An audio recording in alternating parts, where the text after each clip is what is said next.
So I'd like to welcome everybody to the Raider Critique.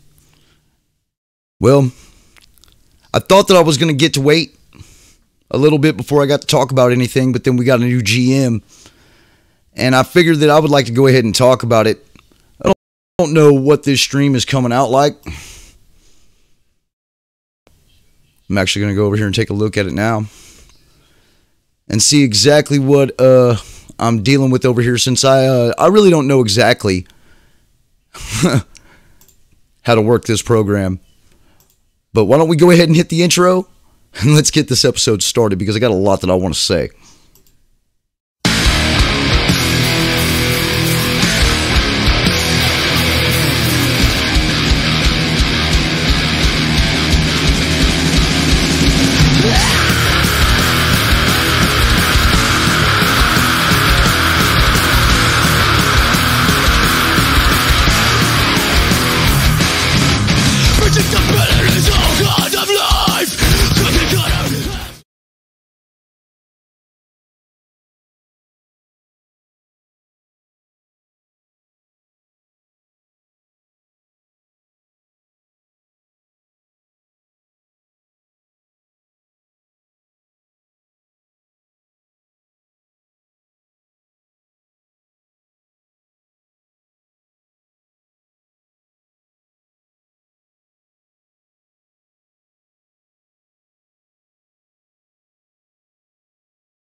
Wow, I am so sorry, guys.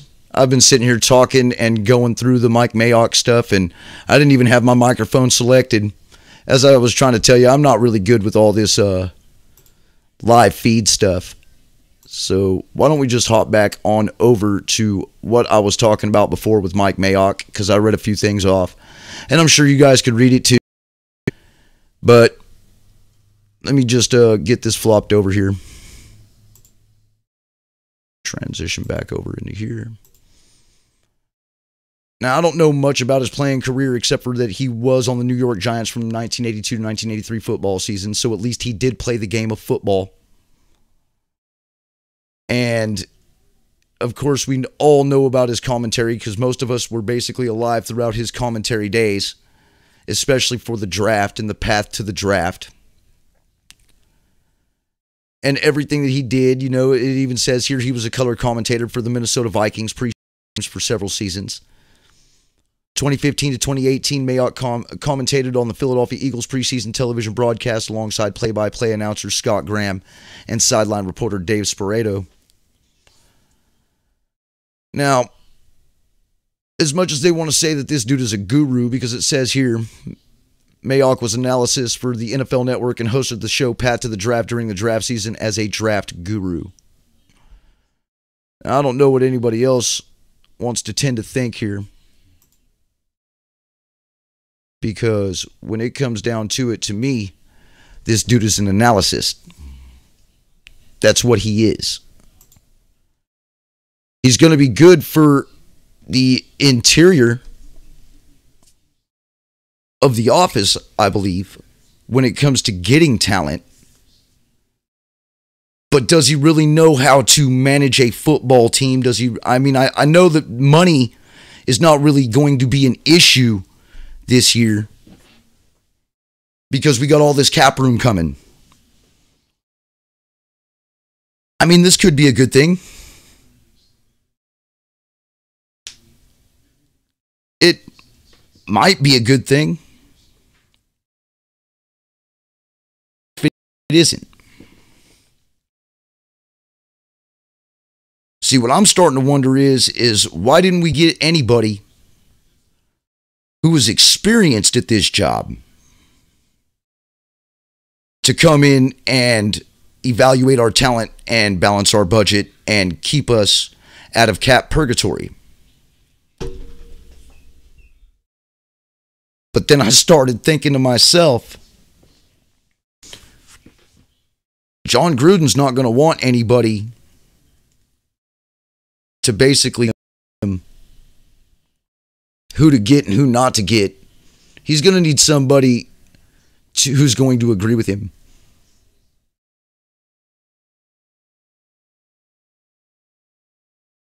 And that's a good thing too. You know? But what's next? I don't know what next. I don't know what's going to be next. I don't know if these two are going to clash. I don't know if they're going to see eye to eye. I hope they do. I don't know if this is just one big ploy into putting everybody's eyes on the Raiders to where there is more viewership toward the Raiders just because we're moving to Vegas. And I honestly believe that that's kind of where we're at. You know? It wouldn't surprise me at all if that's exactly where we're at. That this is all just one big hypothetical ploy to get more eyes on us.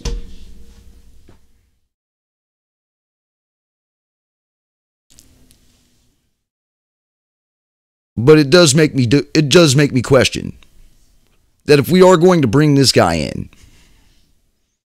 okay, and if they don't believe that we already don't have enough star power as it is,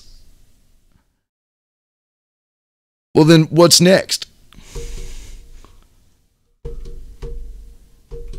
Are they going to bring in Peyton Manning as an offensive coordinator? He can go ahead and sing the nationwide song to all of our players when he's trying to tell them something to do. I want you to throw the ball right here. Or even worse, I know that we're looking for a conditioning coach. Well, maybe we can get Rich Eisen to be our conditioning coach. And maybe so many people won't get hurt. Maybe they'll evaluate Rich Eisen and they're thinking, well, wow, he runs the 40 every year at the draft. He'd be perfect as a conditioning coach. I don't understand what this team's doing. It honestly wouldn't surprise me if they went and got Chris Berman as the defensive coordinator. If they've just fired Paul Gunther and got the loser as the defensive coordinator. I can't tell you one thing, though. There's going to be one commentator who's going to be really wishing that he was nicer to John Gruden. And that's Stephen A. Smith. Because he could have had a job with John Gruden if he would have just been on his side. And I'm going to be honest with you, that's kind of how I feel about this. I think that we're just bringing in star power to have everybody keep their eye on the Raiders. And it makes me sick. I hope we can do better, and I understand that we're trying new things, but this is crazy, man. We're going to get an analyst to come over here and be our general manager?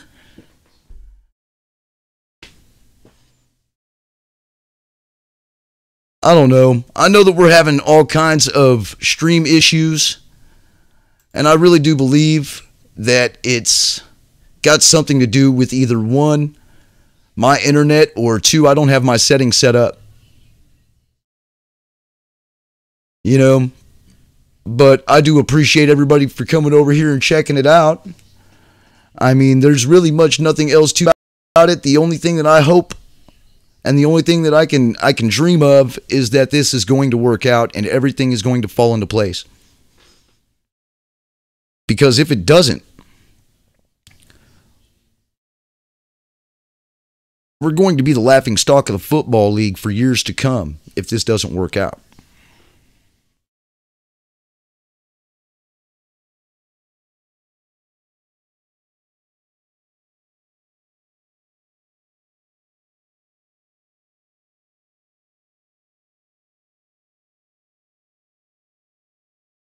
Now, with all the buffering issues and things like that, I'm going to have to really actually try to figure out how to get this set up better to where it's not skipping out and doing all that crazy shit that it was just doing over here a second ago.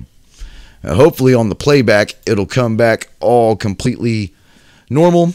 I didn't really have much of a format for this show except for the simple fact that I wanted to comment about Mayock. And like I said, I hope this works. Because if this doesn't work,